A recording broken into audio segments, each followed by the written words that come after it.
The piece of paper was worth $112.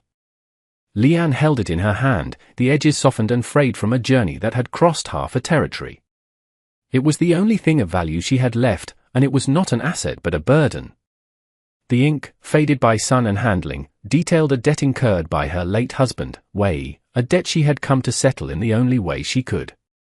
The man to whom it was owed lived here, in a small, weathered cabin at the end of a long, dusty track, with nothing but Wyoming sky and rolling plains for neighbors.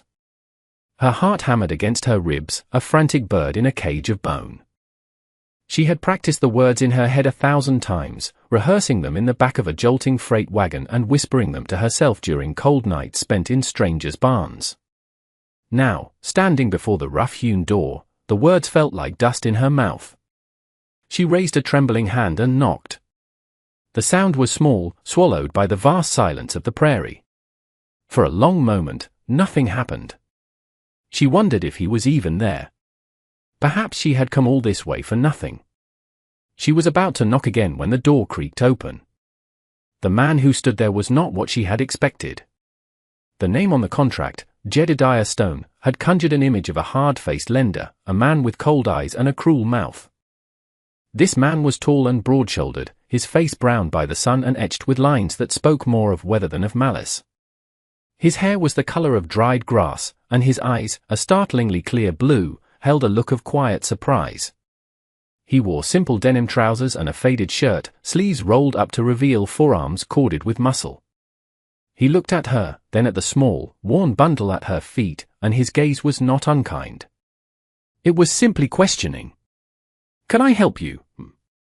His voice was low and steady, like the rumble of distant thunder. Leanne bowed her head, her dark hair falling forward to hide her face. She could not meet his eyes. To do so would be to lose the last of her courage.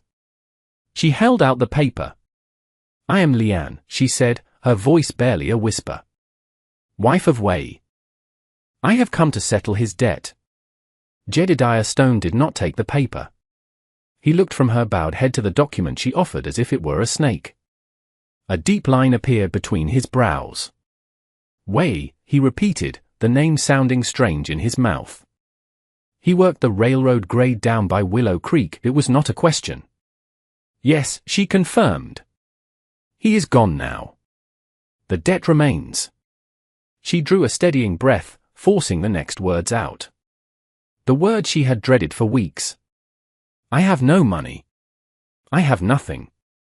But the debt must be honored. I offer myself to work, to serve you until the sum is paid." The silence that followed was absolute. The wind whispered through the tall prairie grass, and a hawk cried out somewhere high above, but between the two of them, there was only a stunned stillness.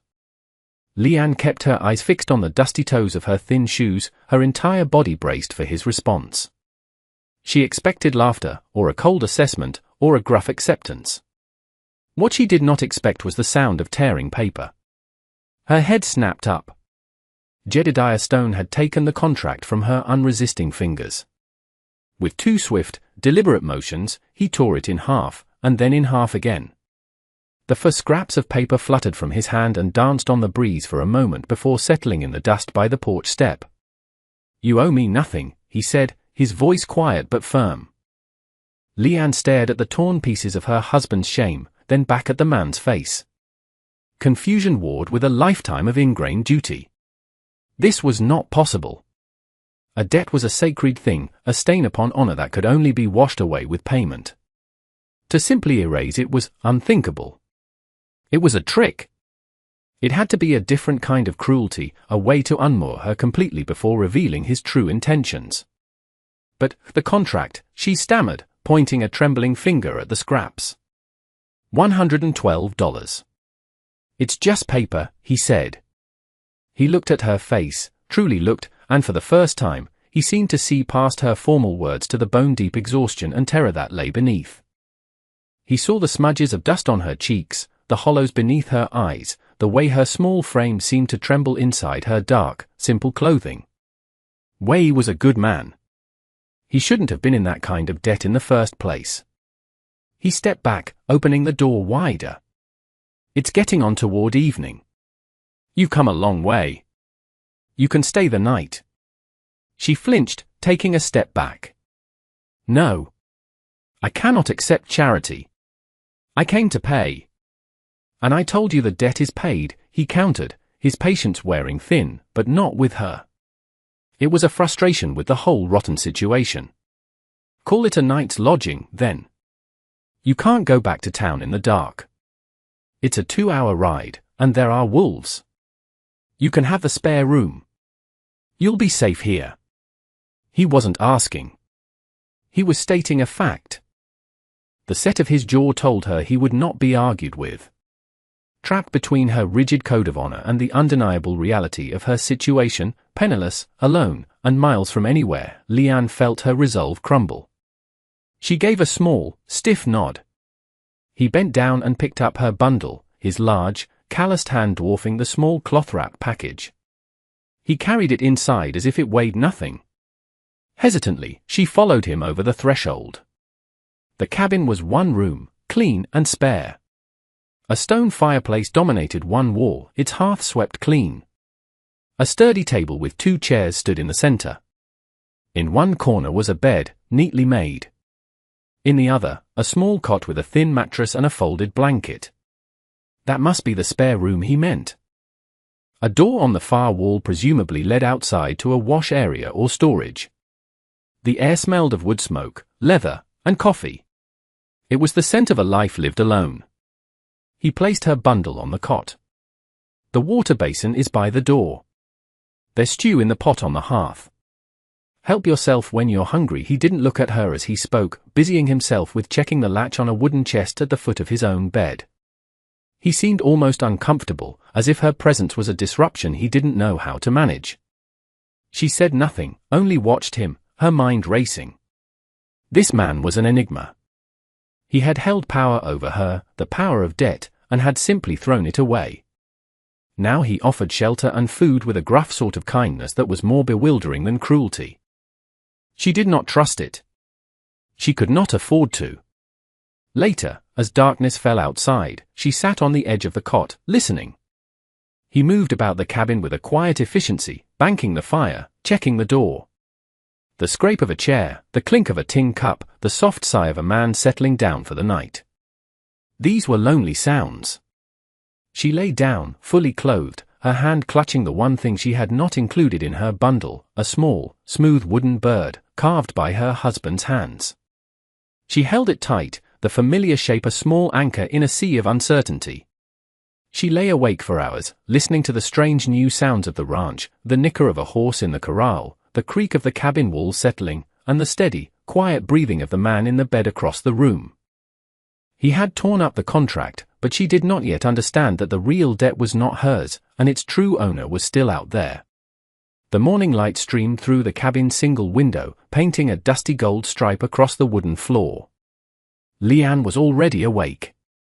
She had slept in fits, her mind refusing to rest. When she saw that Jedediah was still asleep, she rose quietly and went outside to the water pump. The cold shock of the water on her face was a welcome distraction. She washed, tidied her hair, and returned to find him stoking the fire. "There's coffee," he said, gesturing with his chin toward a pot sitting on the hearth.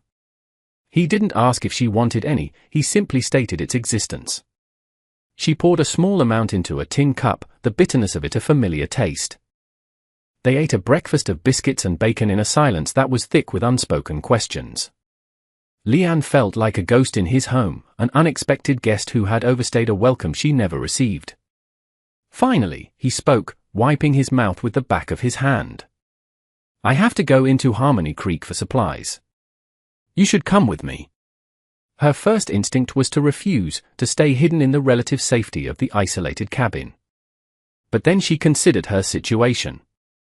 She couldn't stay here forever. She needed to find work, a real way to support herself.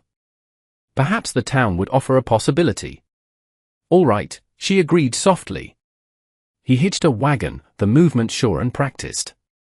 He helped her up onto the hard wooden seat, his hand briefly touching her elbow. The contact was brief and impersonal, but it sent a strange jolt through her. It was the first time a man had touched her with anything other than indifference or threat since Wei had died. The ride to Harmony Creek was long and bumpy. Jed drove the team with a steady hand, his eyes on the horizon. He pointed out landmarks, a lone butte shaped like a fist, a dry creek bed where flash floods sometimes ran, the distant smudge of smoke that marked the railroad line. He spoke of the land with a deep, abiding familiarity. Harmony Creek wasn't much of a town. It was a single dusty street lined with a dozen or so false-fronted buildings, a general store, a saloon, a blacksmith, and a land office. As their wagon rolled to a stop in front of the store, Leanne felt a familiar prickle of unease. People stopped what they were doing to stare. A woman sweeping a porch paused, broom in hand. Two men lounging outside the saloon fell silent, their eyes following her. It was the same look she had seen in every town since she had left the railroad camp, a mixture of curiosity, suspicion, and contempt. Jed seemed not to notice, or perhaps he chose to ignore it. He tethered the horses and turned to help her down. "We just need flour, salt, and some other things," he said, his voice low, meant for her alone. "Won't take long." But it was long enough. Inside the store, the air was thick with the smells of pickles, kerosene, and bolts of dry cloth. The store owner, a portly man with a sour expression, greeted Jed with a nod but let his gaze linger on Leanne with open disapproval.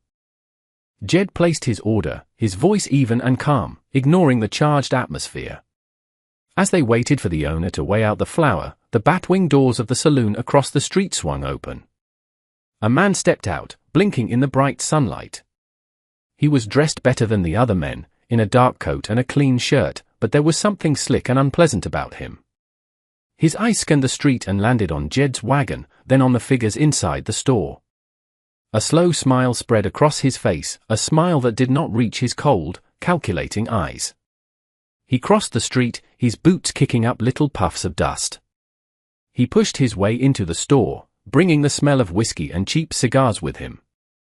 "Well now, Stone," the man said, his voice smooth as oiled leather. "I didn't figure you for the type to be out shopping with company."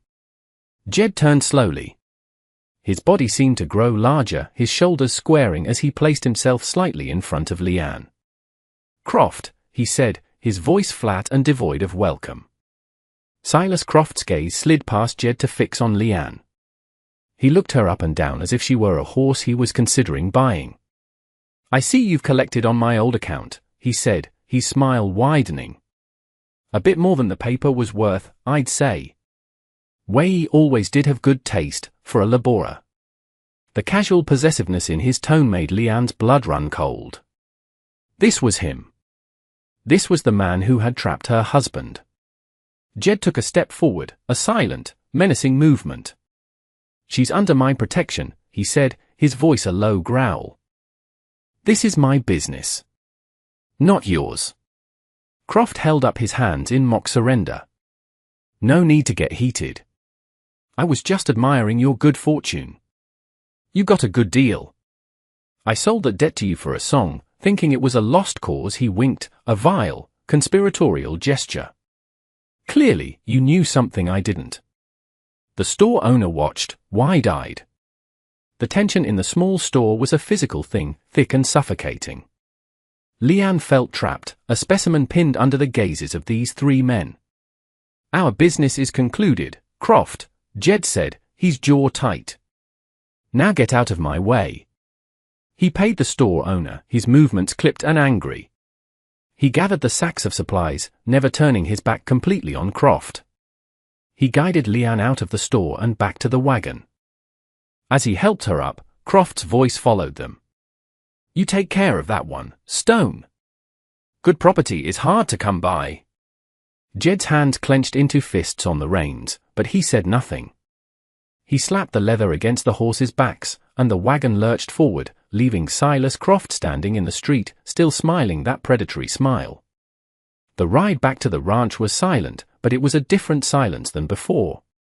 It was no longer just awkward, it was heavy with a new, visible threat. Jed now understood that Croft was not just a memory from Wei's past. He was a clear and present danger to the woman sitting beside him. And she was beginning to understand that the torn pieces of paper back at the cabin had not been the end of the story. They were merely the beginning of a different, more dangerous chapter. That night, the sky turned a bruised purple, and a summer storm rolled in across the plains. Wind rattled the cabin's lone window, and rain began to fall in heavy, drumming sheets. The world outside dissolved into a roar of wind and water, shrinking their universe to the four walls of the small, warm room. The storm seemed to mirror the turmoil inside Leanne, a physical manifestation of the fear and confusion that had been building since her arrival. Jed built up the fire, the flames casting dancing shadows on the walls. The shared danger, the forced intimacy of being trapped by the weather, seemed to break down the barrier of silence that had stood between them. He turned from the hearth, his face serious in the firelight. "We need to talk," he said. "About Croft. About the debt." Leanne sat on her cot, her hands clenched in her lap. She nodded, her throat too tight for words. "I never lent your husband money," Jed began, his voice low and earnest. He pulled one of the chairs from the table and sat, leaning forward with his forearms on his knees. He looked directly at her, his blue eyes holding hers. "I knew Wei from the railroad camp. We weren't friends, not really. But I respected him. He worked hard, kept to himself. But I saw what Croft was doing." He paused, gathering his thoughts. Croft was a foreman. He preyed on the men who didn't speak much English, the ones who were alone. He'd lend them money for a doctor, or to send back home, but at rates no man could ever repay. He trapped them. Wei got caught in that trap.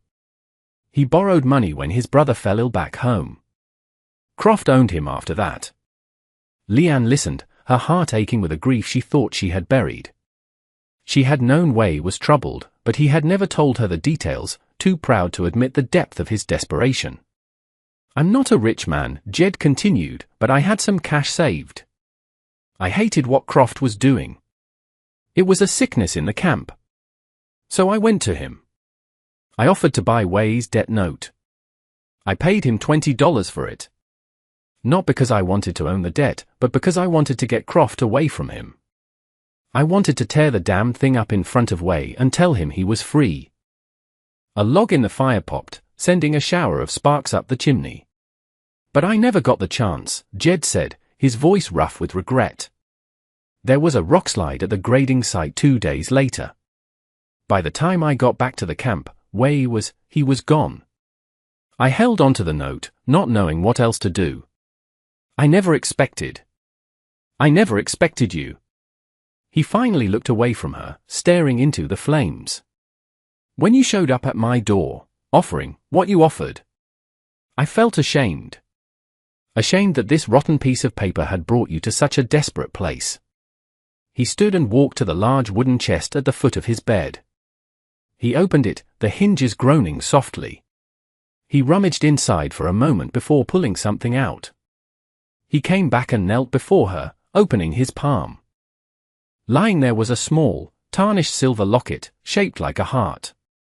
"This was my wife's," he said quietly. "Her name was Mary. We had this ranch, this dream. She took a fever 5 years ago. It took her in 3 days. There was nothing the doctor could do." His voice was thick with old pain. "I know what it is to lose the person who is the center of your world. I would not bring that kind of pain to another's door for any amount of money." The revelation settled over Leanne, a profound and quiet truth. This man's gruffness wasn't hardness, it was a shield built around a core of old grief. His kindness wasn't a trick, it was the empathy of a man who understood loss. For the first time since she'd arrived, she believed him. Tears she hadn't realized she was holding back welled in her eyes. She reached into the pocket of her simple dress and pulled out the small wooden bird. She held it out to him on her own palm. "Wei made this for me," she whispered. He said it was a sparrow. "Because they are small, but they can fly anywhere." Jed looked at the delicate carving, then back at her face. He reached out, not to take the bird, but to gently close her fingers around it. His calloused fingers were warm against hers. It was a gesture of shared understanding, a quiet acknowledgement of the ghosts they both carried. The storm raged on outside, but inside the cabin, something had settled. The fear that had kept Leanne rigid and watchful began to soften, replaced by a fragile, tentative trust. The next morning, the storm had passed, leaving the world washed clean. The air was cool and fresh. A sense of peace had settled over the cabin, but it was to be short-lived. As Jed was checking on the horses in the corral, he saw 3 riders approaching. He recognized the man in the lead instantly. It was Silas Croft. And he was not smiling. Croft reined in his horse just outside the fence line, his 2 companions flanking him. They were rough-looking men, the kind who hired their guns for a day's wage. "Stone!" Croft called out, his voice sharp and demanding. "We have business to finish." Jed walked slowly to the fence, his posture relaxed but his eyes alert. "I told you, Croft. Our business is done." "Not quite," Croft sneered. "You may have torn up your copy of the contract, but I kept mine. And it has a clause you might have overlooked. In the event of default or death, all property of the debtor transfers to the creditor." All property. His eyes flicked toward the cabin, leaving no doubt as to his meaning. "That woman is mine. I'm here to collect what I'm owed." Jed's hands gripped the top rail of the fence, his knuckles turning white. "She's not property. She's a free woman. You have no claim on her." "The law in this territory is what a man with a bigger purse says it is," Croft retorted. "And I have a signed contract. I'm taking her with me. You can try to stop me, but my friends here are feeling persuasive today." He nodded to the men beside him, who both shifted, their hands moving closer to the pistols on their hips. The threat was no longer about money or social standing. It had become primal.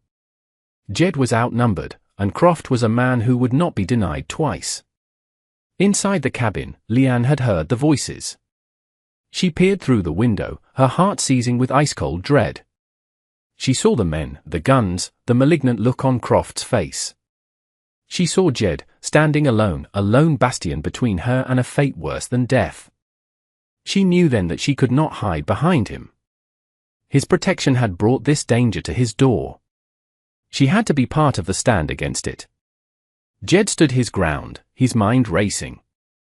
He was a rancher, not a gunslinger. Taking on 3 armed men was suicide. But letting them take Leanne was unthinkable. Croft, seeing his hesitation, swung down from his horse. "Don't be a fool, Stone. She's not worth dying for." He started toward the cabin door, one of his men moving to follow. But before he could take 2 steps, the cabin door swung open. Leanne stepped out onto the small porch. She was not crying. She was not screaming. In her hands, she held Jed's heavy, black cast-iron skillet, gripping its handle with both hands like a shield. Her face was pale, but her eyes burned with a cold fire. She looked directly at Silas Croft, her voice ringing out, clear and steady, her English more precise than he had ever heard from her. "My husband's debt is with the earth now," she declared. "You are a ghost, and you have no claim on the living." Croft stopped, momentarily taken aback by her defiance. He laughed, a short, ugly sound. "A little sparrow with a frying pan. What are you going to do? Cook me breakfast?" Leanne's expression did not change. She then spoke again, but this time, it was not in English. A string of sharp, cutting words in her native tongue sliced through the morning air. The language was alien to Croft, but it was not to his hired men. They had worked the railroad lines, the mines, the places where men from her country toiled and died. They recognized the cadence, the sharp, angry pitch. It was the sound of a curse, a deep and binding malediction wished upon a man and all his kin. One of the men shifted uneasily in his saddle, his eyes darting from Leanne to Croft. The other man's hand, which had been resting on his pistol, dropped away. They were hired for a fight, not to be on the receiving end of bad medicine from a wronged woman. Superstition was a powerful force on the frontier, often more powerful than a day's pay. In that single moment of hesitation, Jed acted. He didn't draw a gun. He vaulted over the corral fence and slammed his shoulder into the nearest man, who was still half distracted by Leanne's outburst. The man grunted, stumbling back into his own horse. The animal shied violently, its eyes rolling. As it reared, Jed's own horse, a well-trained cow pony named Buck, responded to the agitation. Buck pinned his ears and lunged toward the second man's mount, biting at its flank. It was chaos. Not a clean shootout, but a messy, frantic tangle of spooked horses, shouting men, and ranchers' grit. The second hired man was too busy trying to control his panicked horse to be a threat. Croft, seeing his hired muscle suddenly and completely undone, lost his nerve. He scrambled back onto his horse, casting one last look of pure hatred at Leanne on the porch. He yanked the reins, turned his horse, and galloped away without a backward glance. His two men, one nursing a bruised side and the other fighting his mount, wasted no time in following him, eager to be away from a place that had suddenly turned sour. Silence descended, broken only by the panting of the horses and the sound of Jed's heavy breathing. He stood in the middle of the corral, his fists still clenched, watching the riders disappear into a cloud of dust.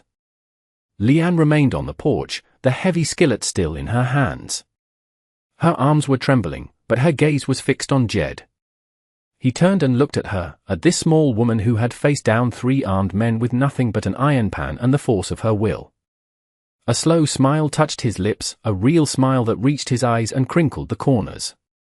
She lowered the skillet, the weight of it suddenly immense. Something inside her, a knot of fear she had carried for months, finally loosened. She had not been rescued. She had stood with him. Together, they had driven the ghosts away. 6 months later, the first snows of winter were dusting the high peaks, but the valley where Jed's ranch lay was still caught in the golden light of autumn. The landscape had changed. Next to the weathered gray of Jed's cabin stood a small, sturdy new extension, built of fresh-cut pine that still smelled of sap. In front of it, a patch of earth had been turned and cultivated. It was a vegetable garden, now mostly dormant, but the neat rows and the carefully constructed fence to keep out deer spoke of a summer of diligent work. Leanne was in the garden, bundling the last of the dried herbs. Her movements were calm and sure. She wore a practical dress of blue calico, and her hair was tied back simply. The haunted, fearful look was gone from her eyes, replaced by a quiet confidence. A short distance away, Jed was mending a section of fence, his hammer blows a steady, rhythmic counterpoint to the quiet afternoon. He finished driving a nail, tested the post with his hand, and then straightened up, watching her. He had kept his word. A few months prior, he had taken her to the land office in the next county over, a place where no one knew her or Croft. As a widow, she had more legal standing than most women, and Jed had helped her file a homestead claim on the 80 acres adjacent to his own. The paperwork was signed, the claim marked. The land she stood on was hers. The cabin extension was on her side of the property line. Their partnership was a quiet fact, accepted by the land and, slowly, by the people in town. Word of the confrontation with Croft had spread, twisted and embellished as such stories always are. But the core of it remained. Jedediah Stone and the Chinese woman had stood together and sent Croft packing. Croft himself had left the territory not long after, his reputation as a predator somewhat diminished when his target started fighting back. The townsfolk of Harmony Creek still kept their distance, but the open hostility was gone, replaced by a grudging, curious respect. They were left alone. Jed walked over to the water barrel, filled a tin cup, and brought it to her. She took it with a small smile of thanks, her fingers brushing his. He looked at her garden, at the rich, dark soil she had tended all summer. "It's taking root," he said, his voice soft. She looked from the turned earth to the solid cabin, then to his face. She took a sip of water, the cool liquid a balm. "Good things grow in honest ground," she replied. It was a simple truth, earned through fear and courage, through loss and a shared, quiet strength.